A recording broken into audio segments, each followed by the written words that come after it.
Hello students, एक बार फिर से स्वागत है आपका आपके अपने यूट्यूब चैनल है स्टडी ज्ञान पे। तो जैसा कि जिस वीडियो का सभी स्टूडेंट्स को इंतजार था वो आज हम आपके लिए यहाँ पे लेकर आए।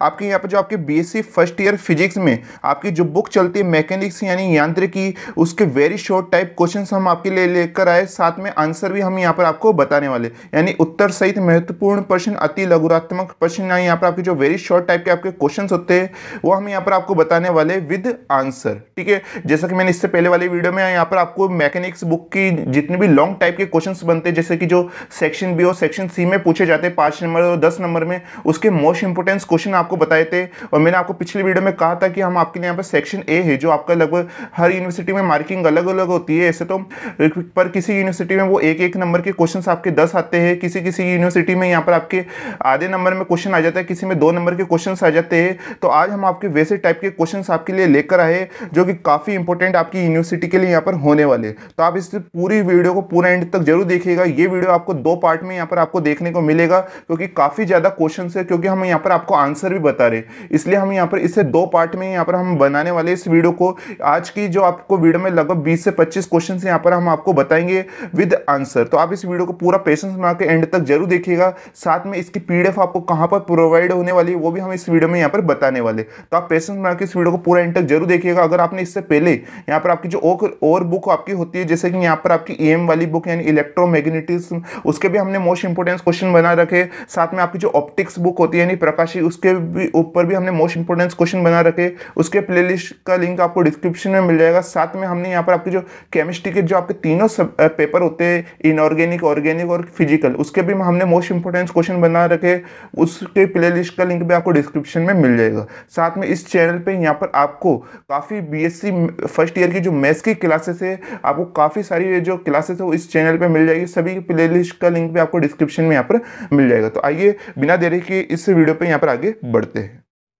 तो जैसा कि स्टूडेंट्स यहाँ पर आप फर्स्ट क्वेश्चन देख सकते हैं, जो कि क्या है, निर्देश तंत्र किसे कहते हैं। ये काफी इंपॉर्टेंट क्वेश्चन है और हर यूनिवर्सिटी में ये काफी बार रिपीटेड भी क्वेश्चन है। जो कि क्या है, इसका आंसर किसी भी कण की स्थिति का पूर्णतया सही निर्धारण करने के लिए उसके साथ 3 अक्षों को क्या है यहाँ पर एक निकाय संबंधित करते हैं। यहाँ पर एक्स, वाई और जेड, इसका एक निकाय संबंधित करते हैं, उसे हम क्या कहते हैं यहाँ पर निर्देश तंत्र कहते हैं, यानी फ्रेम ऑफ रेफरेंस हम यहाँ पर कहते हैं। काफी अच्छा क्वेश्चन है और काफी ईजी भी यहाँ पर इसकी लैंग्वेज है, जो आपको एक ही बारी में यहाँ पर याद हो जाएगी। ठीक है, और साथ में आप अपनी यूनिवर्सिटी का नाम है वो कमेंट बॉक्स में लिखना ना भूले, जिससे हमें पता लगे कि कौन कौन सी यूनिवर्सिटी के स्टूडेंट्स इस वीडियो को देख रहे हैं। तो अभी इस वीडियो को पॉज करिए और अपनी यूनिवर्सिटी का नाम कमेंट बॉक्स में जरूर लिखिएगा। ठीक है, उसके बाद क्वेश्चन नंबर 2 है, यहाँ पर आप देख सकते हैं जड़त्व निर्देश तंत्र किसे कहते हैं। ये भी काफी सिंपल टॉपिक है और काफी बार पूछा गया है यहाँ पर आपके है, जो कि क्या है यहाँ पर ऐसा निर्देश तंत्र जिसके सापेक्ष बाह्य बलों की अनुपस्थिति में भी यहाँ पर आपकी जो कण की गति क्या होती है, आपकी त्वरण रहित होती है, उसे क्या कहते हैं यहाँ पर जड़त्व निर्देश तंत्र हम यहाँ पर कहते हैं। और काफी बार पूछा गया क्वेश्चन से, तो आप इसको भी अच्छी तरह से यहाँ पर तैयार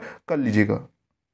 उसके बाद यहाँ पर आपके क्वेश्चन नंबर 3 है, गैलीलियन रूपांतरण किसे कहते हैं। तो इसका आंसर हो जाता है कि ऐसे समीकरण जिनकी सहायता से एक निर्देश तंत्र के सापेक्ष कण के निर्देशांक ज्ञात होने की स्थिति में उसी कण के दूसरे निर्देश तंत्र के सापेक्ष निर्देशांक ज्ञात किए जा सकते हैं, उसे क्या कहते हैं, हम गैलीलियन रूपांतरण कहते हैं। और इसका जो डेरिवेशन होता है वो भी काफी ज्यादा इंपॉर्टेंट रहता है। जब मैंने आपके लिए यहाँ पर मोस्ट इंपोर्टेंट क्वेश्चन बताए थे, जो लॉन्ग टाइप के आपके मेजर टाइप के क्वेश्चन होते हैं, उसमें भी मैंने आपको ये टॉपिक बताया था गैलीलियन रूपांतरण वाला। इसका जो डेरिवेशन है वो काफी इंपॉर्टेंट रहता है, आपके जो मेजर वाले क्वेश्चंस यहाँ पर आपके आते हैं। उसके बाद यहाँ पर क्वेश्चन नंबर 4 है, यहाँ पर आपके अजड़त्व निर्देश तंत्र किसे कहते हैं, जो कि काफी सिंपल है। अभी इससे पहले हमने यहाँ पर क्वेश्चन नंबर 2 में पढ़ा था कि जड़त्व निर्देश तंत्र किसे कहते हैं, और यहाँ पर क्या है, अजड़त्व निर्देश तंत्र। ठीक है, तो इसकी आंसर बिल्कुल ही सिंपल है आपके, कि ऐसा निर्देश तंत्र जिसके सापेक्ष बाह्य बलों की अनुपस्थिति में भी कण की गति क्या होती है, त्वरित होती है। वहां पर क्या था, त्वरित रहित होती है, और यहाँ पर क्या आपकी त्वरित होती है, उसे क्या कहते हैं, हम अजड़त्व निर्देश तंत्र हम यहाँ पर कहते हैं। तो दोनों ही डेफिनेशन काफी सिंपल यहाँ पर आपके लिए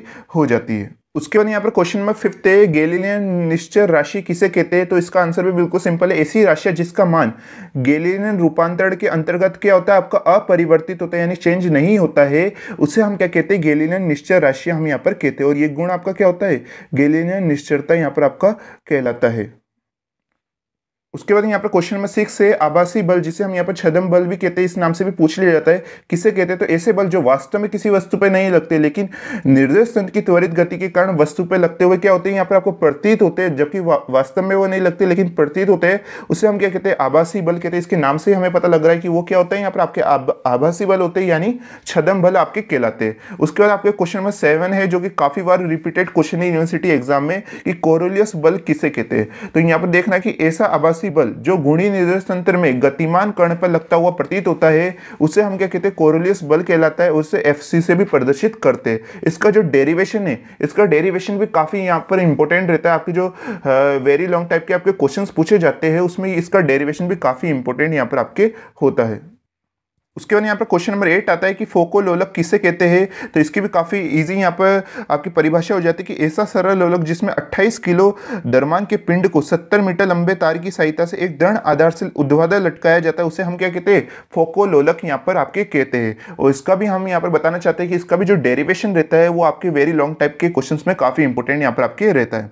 उसके बाद क्वेश्चन नंबर 9 है हमारे यहाँ पर द्रव्यमान केंद्र यानी सेंटर ऑफ मास यहाँ पर को परिभाषित कीजिए। तो इसकी बिल्कुल ही आसान परिभाषा डेफिनेशन आपकी ऐसा बिंदु जिस पर पिंड का संपूर्ण द्रव्यमान केंद्रित माना जा सकता है, वो क्या कहलाता है? आपका द्रव्यमान केंद्र यहाँ पर कहलाता है। उसका यहाँ पर नेक्स्ट क्वेश्चन है, क्वेश्चन नंबर 10 है द्रव्यमान केंद्र निर्देश तंत्र किसे कहते हैं, यानी सीएम यानी centre of mass frame of reference किसे कहते हैं। तो ऐसा निर्देश तंत्र जिसका मूल बिंदु निकाय के यहाँ पर आपके द्रव्यमान पर स्थित होता है, उसे हम क्या कहते हैं? द्रव्यमान केंद्र निर्देश तंत्र हम यहाँ पर कहते हैं। जब मैंने आपके लॉन्ग टाइप के यानी जो मेजर टाइप के क्वेश्चन करवाए थे, उसमें मोस्ट इंपोर्टेंट क्वेश्चन आपको बताए थे, उसमें मैंने आपको इस क्वेश्चन को बताया था, क्योंकि जो इसका डेरिवेशन है द्रव्यमान केंद्र निर्देश तंत्र का, वो काफी ज्यादा इंपॉर्टेंट रहता है और काफी बार पेपर में पूछा भी गया है। उसके बाद यहाँ पर क्वेश्चन नंबर 11 है, यहाँ पर आपकी प्रयोगशाला निर्देश तंत्र यानी लेबोरेटरी फ्रेम ऑफ रेफरेंस किसे कहते हैं। तो इसका बिल्कुल इजी डेफिनेशन है, ऐसा निर्देश तंत्र जिसके सापेक्ष किसी घटना का अध्ययन किया जाता है, उसे हम क्या कहते हैं? प्रयोगशाला निर्देश तंत्र हम यहाँ पर कहते हैं। उसके बाद क्वेश्चन नंबर 12 है कि प्रत्यास्थ एवं यहाँ पर अप्रत्यास्थ टक्कर क्या होती है। ये भी काफी बार इसकी डेफिनेशन एग्जाम में पूछ ली जाती है। तो बिल्कुल आसान डेफिनेशन है कि ऐसी टक्कर जिसमें संवेग और गतिज ऊर्जा दोनों ही अगर संरक्षित रहती है, तो उसे क्या कहते हैं? प्रत्यास्थ टक्कर कहते हैं। और अगर ऐसी टक्कर जिसमें संवेग तो संरक्षित रहता है लेकिन जो गतिज ऊर्जा है वो नहीं रहती है, उसे हम क्या कहते हैं? अप्रत्यास्थ टक्कर, वो आपकी कहलाती है। उसके बाद यहाँ पर क्वेश्चन नंबर 13 है, जो कि काफी बार इसकी डेफिनेशन यूनिवर्सिटी एग्जाम में पूछ ली जाती है, काफी इंपॉर्टेंट भी है, इसे आप बिल्कुल ध्यान से समझिएगा। कि केंद्रीय बल यानी यहाँ पर आप देख सकते हैं केंद्रीय बल को उदाहरण सहित समझाइए। तो ऐसा बल जिसका परिमाण एक नियत बिंदु से दूरी पर निर्भर करता है और क्रिया रेखा एक नियत बिंदु से होकर गुजरती है, उसे हम क्या कहते हैं? केंद्रीय बल हम यहाँ पर कहते हैं। और जो केंद्रीय बल है, इनके लगभग यहाँ पर 4 आपके उदाहरण होते हैं यानी एग्जाम्पल होते हैं। कौन कौन से? पहला होता है यहाँ पर आपके गुरुत्वाकर्षण बल यानी ग्रेविटी फोर्स। उसके बाद आता है आपका चुंबकीय बल यानी मैग्नेटिक फोर्स। उसके बाद आता है आपका प्रत्यानयन बल। फिर आता है आपका विद्युत यहाँ पर बल। ये काफी ज्यादा इंपॉर्टेंट है और ये काफी बार आपकी यूनिवर्सिटी में पूछा भी गया है। अगर आप भी अपनी यूनिवर्सिटी के प्रीवियस पेपर में देखेंगे तो इनमें से कई सारे क्वेश्चन है वो आपको अपनी यूनिवर्सिटी के प्रीवियस पेपर में आपको देखने को मिलेंगे, जो आपके सेक्शन ए पूछा जाता है, जिसमें आपके हाफ मार्क्स, 1 मार्क्स और 2 मार्क्स के क्वेश्चन पूछे जाते हैं। ये डेफिनेशन आपको पक्का आपके प्रीवियस पेपर में आपको कई बार देखने को मिलेंगे और इसके बार बार रिपीट होने के भी काफी चांस बने रहते हैं। तो हम आपको जितने भी यहाँ पर डेफिनेशंस बता रहे हैं, फॉर्मूले बता रहे हैं, आप इन्हें अच्छी तरह से तैयार कर लीजिएगा। इससे आपका जो यहाँ पर आपका सेक्शन ए है, यहाँ पर जिसमें आपके वेरी शॉर्ट टाइप के क्वेश्चंस आते हैं, वो आपका अच्छी तरह से यहाँ पर कंप्लीट हो जाएगा। ठीक है। उसके बाद यहाँ पर हमारा क्वेश्चन नंबर 14 है, इसे भी आप बिल्कुल यहाँ पर ध्यान से समझिएगा। काफी इंपॉर्टेंट डेफिनेशन ये कि यहाँ पर दृढ़ पिंड किसे कहते हैं। तो ऐसा पिंड जिस पर बाह्य बल लगाने पर भी उसके कणों के बीच की दूरी क्या रहती है? आपकी अपरिवर्तित रहती है, वो आपका क्या कहलाता है? यहाँ पर दृढ़ पिंड यहाँ पर आपका कहलाता है। फिर उसके बाद यहाँ पर क्वेश्चन नंबर 15 है कि जड़त्व आगुण की परिभाषा लिखिए। तो वह गुण जिसके कारण बाह्य बलागुण लगाने पर भी पिंड एक नियत अक्ष के परितः अपनी घूर्णन अवस्था में परिवर्तन का विरोध करता है, वो आपका क्या कहलाता है? यहाँ पर जड़त्व आगुण कहलाता है। इसकी जो डेफिनेशन है काफी इंपॉर्टेंट होती है, यूनिवर्सिटी एग्जाम में काफी बार रिपीट हुई है ये वाला यहाँ पर आपकी डेफिनेशन, तो आप इसे भी अच्छे से यहाँ पर याद कर लीजिएगा। उसके बाद यहाँ पर नेक्स्ट डेफिनेशन है प्रत्यास्थता को परिभाषित कीजिए, जो कि काफी ज्यादा इंपॉर्टेंट है। यहाँ पर आपकी डेफिनेशन परिभाषा हो जाती है, बिल्कुल ही आसान है। एक और आप यहाँ पर पढ़िएगा तो एक बारी में यहाँ पर आपको याद हो जाएगी कि पदार्थ का वह गुण जिसके कारण वस्तु बाह्य विरूपक बल लगाने पर भी अपने रूप या आकार में परिवर्तन का क्या करती है, आपके विरोध करती है और विरूपक बल को हटा लेने पर पुनः अपने प्रारंभिक रूप को पाने का क्या करती है, प्रयास करती है। वह क्या कहलाती है, आपकी प्रत्यास्थता कहलाती है। मान लो कि आपका एक रबड़ होता है, उस रबड़ को भी जब आप खींचते हैं तो वो अपने रूप या आकार में परिवर्तन का विरोध करती है और जैसे आप उस रबड़ को छोड़ते हैं वो दोबारा अपनी पुरानी स्थिति पे आ जाता है। तो यही क्या होता है, आपका प्रत्यास्थता का गुण होता है, जो कि काफी इंपॉर्टेंट है। उसमें से भी काफी आपके क्वेश्चन है वो एग्जाम में यहाँ पर पूछे जाते हैं। इसका डेरिवेशन भी आप अच्छी तरह से तैयार कर लीजिएगा। उसके बाद यहाँ पर नेक्स्ट आता है, जैसे प्रत्यास्थता तो फिर प्रतिबल आना भी पक्का है। तो यहाँ पर प्रतिबल की डेफिनेशन क्या होती है कि किसी वस्तु पर बाह्य विरूपक बल लगाने पर उसके प्रति एकांक क्षेत्रफल पर उत्पन्न आंतरिक प्रतिक्रियात्मक बल आपका क्या कहलाता है, प्रतिबल ही यहाँ पर आपका कहलाता है। और फिर जब प्रतिबल आया तो फिर विकृति का आना भी यहाँ पर कंफर्म है। तो विकृति यहाँ पर क्या होती है कि विकृति बाह्य विरूपक बल लगाने पर उसके आकार में उत्पन्न आनुपातिक परिवर्तन ही आपका क्या कहलाता है, विकृति यहाँ पर आपका कहलाता है। तो ये आपकी जो तीनों डेफिनेशन मैंने लिखाई, प्रत्यास्थता, प्रतिबल और विकृति, इन तीनों में से एक डेफिनेशन आपके एग्जाम में यहाँ पर काफी पूछी जा सकती है, बार बार रिपीट होती रहती है। तीनों डेफिनेशन आपके जिस भी आपकी ये चैप्टर में डेफिनेशंस है तो उस चैप्टर के लिए यहाँ पर ही आपकी जो ये क्वेश्चन है काफ़ी ज़्यादा इंपॉर्टेंट यहाँ पर आपके लिए रहते हैं। तो इन तीनों परिभाषा को आप अच्छी तरह तैयार कर लीजिएगा, क्योंकि इन तीनों में से एक क्वेश्चन यहाँ पर आपके सेक्शन ए में काफ़ी पूछा जाता है। फिर उसके बाद यहाँ पर क्वेश्चन नंबर 19 यहाँ पर आपका आता है, जो कि मोस्ट इंपोर्टेंट लगा लीजिएगा। इस क्वेश्चन का आना लगभग यहाँ पर पक्का रहता है, जो कि क्या है यहाँ पर आपका हुक का नियम हम किसे कहते हैं। ठीक है, तो हुक का नियम काफी ज्यादा इंपॉर्टेंट रहता है। अगर आप भी अपनी यूनिवर्सिटी के प्रीवियस पेपर में देखेंगे तो ये क्वेश्चन आपको बार बार देखने को मिलेगा। इसकी बिल्कुल ही आसान डेफिनेशन यहाँ पर आप देखिएगा, साथ में हम यहाँ पर आपको इसका फॉर्मूला भी बता देंगे कि यहाँ पर आप देखिएगा, हुक के नियमानुसार प्रत्यास्थ सीमा में प्रतिबल और विकृति एक दूसरे के क्या होते हैं, समानुपाती होते हैं। अब प्रतिबल क्या होता है, विकृति क्या होती है, तो इसके अभी थोड़ी देर पहले मैंने आपको डेफिनेशन लिखाई थी। ठीक है, तो ये एक दूसरे के क्या होते हैं, समानुपाती ही रहते हैं। तो हम यहाँ पर देख सकते हैं कि प्रतिबल और विकृति एक दूसरे के क्या है, यहाँ पर समानुपाती है। जैसे हम ये समानुपाती का चिन्ह हटाएंगे और बराबर लगाएंगे तो हमारे यहाँ पर कॉन्स्टेंट लगेगा। कॉन्स्टेंट हमारे यहाँ पर क्या लगा, ई लगा है। ठीक है, तो ई लगा है तो ई इक्वल टू क्या हो जाएगा, हमारे यहाँ पर प्रतिबल अपॉन विकृति हो जाएगा, प्रतिबल अपॉन विकृति। और ई हमारा क्या होता है, प्रत्यास्थता गुणांक हमारे यहाँ पर होता है। तो यही आपका हुक का नियम होता है, जो काफी ज्यादा इंपॉर्टेंट होता है और काफी बार रिपीटेड क्वेश्चन है। तो आप इसके अच्छी तरह से इसे याद कर लीजिएगा। फिर उसके बाद आज का हमारे यहाँ पर लास्ट क्वेश्चन क्या है, क्वेश्चन नंबर 20 देख सकते हैं कि पोआसो या पाइसा अनुपात को परिभाषित कीजिए। दोनों नाम में से आपके कोई से भी नाम से पेपर में आ सकते हैं, इसलिए हमने दोनों नाम लिख दिए यहाँ पर। तो यहाँ पर आप देख सकते हैं कि प्रत्यास्थ सीमा में अनुप्रस्थ विकृति और अनुदैर्ध्य विकृति एक दूसरे के क्या होते हैं, यहाँ पर आपके समानुपाती होते हैं। यहाँ पर आप देख सकते हैं अनुप्रस्थ विकृति समानुपाती होता है यहाँ पर आपके अनुदैर्ध्य विकृति के।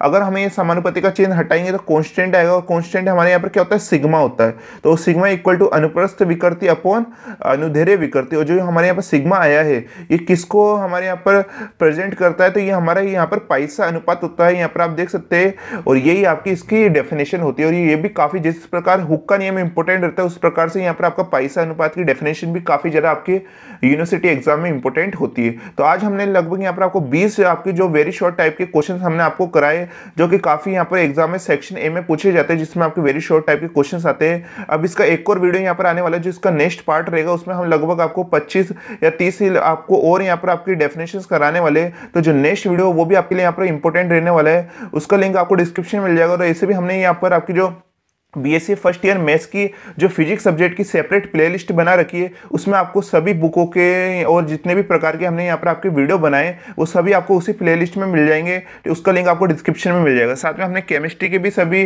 जितने भी आपके इनऑर्गेनिक, ऑर्गेनिक और फिजिकल, इन तीनों के भी हमने यहाँ पर इंपॉर्टेंट क्वेश्चन बता रखे, वो भी आपको उसकी भी सेपरेट प्लेलिस्ट आपको डिस्क्रिप्शन में मिल जाएगी। साथ में हमने बीएससी फर्स्ट ईयर मैथ्स से रिलेटेड आपको काफ़ी हमारे चैनल पर आपको क्लासेस प्रोवाइड हो जाएगी, चाहे वो डिफरेंशियल कैलकुलस की क्लासेस हो, यानी अवकलन गणित की, चाहे समाकलन गणित की हो, चाहे 2D ज्योमेट्री के भी आपको कुछ यहाँ पर टॉपिक्स मिल जाएंगे, 3D ज्योमेट्री के भी आपको कुछ टॉपिक्स मिल जाएंगे, एब्स्ट्रैक्ट अलजेब्रा की भी कई क्लासेस आपको देखने को मिल जाएगी। और अभी हम जल्दी आपके लिए और भी यहाँ पर क्लासेस लाने वाले कुछ ही दिनों में। ठीक है, तो आपके लिए ये चैनल काफ़ी यूजफुल होने वाला है, तो आप इस चैनल को सब्सक्राइब जरूर कर लीजिएगा।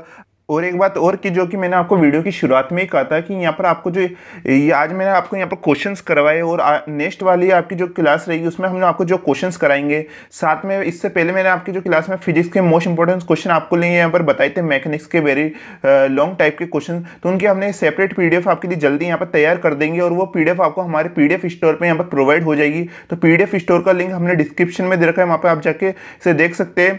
साथ में आपको जो हमारे टेलीग्राम चैनल है मैथ्स बाय एआर स्टडी ज्ञान के नाम से, उसे भी आप ज्वाइन कर लीजिएगा, क्योंकि वहाँ पर आपको मैथ्स से रिलेटेड कई यहाँ पर आपको स्टडी मटेरियल वहाँ पर आपको प्रोवाइड करवाया जाता है। साथ में कई क्लासेस की वहाँ पर इंफॉर्मेशन आपको प्रोवाइड करवाई जाती है। तो आप उस जो मैथ्स बाय स्टडी ज्ञान के नाम से आप उसे ज्वाइन जरूर कर लीजिएगा। उसका लिंक आपको डिस्क्रिप्शन में मिल जाएगा और इन सब की पीडीएफ है वो आपको हमारे पीडीएफ स्टोर पर प्रोवाइड हो जाएगी। उसका लिंक भी हम डिस्क्रिप्शन में आपको दे देंगे। अगर किसी टॉपिक से रिलेटेड वीडियो चाहिए तो आप कमेंट करके हमें बता दीजिएगा। और आज का वीडियो कैसे पसंद आया प्लीज कमेंट करके जरूर बताइएगा। इस वीडियो को लाइक करना ना भूलें। मिलते हैं नेक्स्ट वीडियो में।